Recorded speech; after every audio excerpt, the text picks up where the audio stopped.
అరే ఏంట్రా ఇది రోడ్డు మీద చపాతీలు అమ్ముకుంటున్నావా అన్న వాళ్ళే ఈరోజు వీరు ఫ్రాంకీ మా వాడిదే అంటున్నా.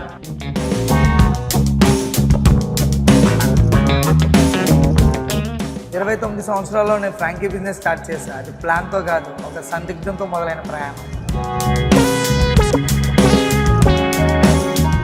తెలియకుండా చేసిన తప్పులెన్నో, తీసుకోకూడని నిర్ణయాలెన్నో, పడిని తిప్పలెన్నో, నిద్రలేని రాత్రులెన్నో.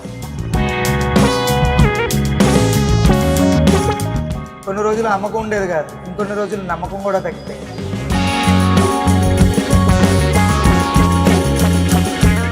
కానీ ఆపాలనిపించిన ప్రతిసారి ఇదే నా దారి అని నన్ను నేనే నమ్మించుకున్నాను.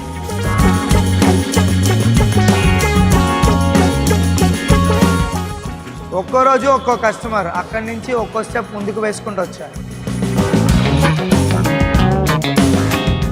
ఇవాళ ఈ పేరు, ఈ గుర్తింపు ఒక్క రోజులో రాలేదు. అది ప్రతిరోజు వీరు ఫ్రాంకీలో పడిన కష్టం, నేర్చుకున్న పాఠం.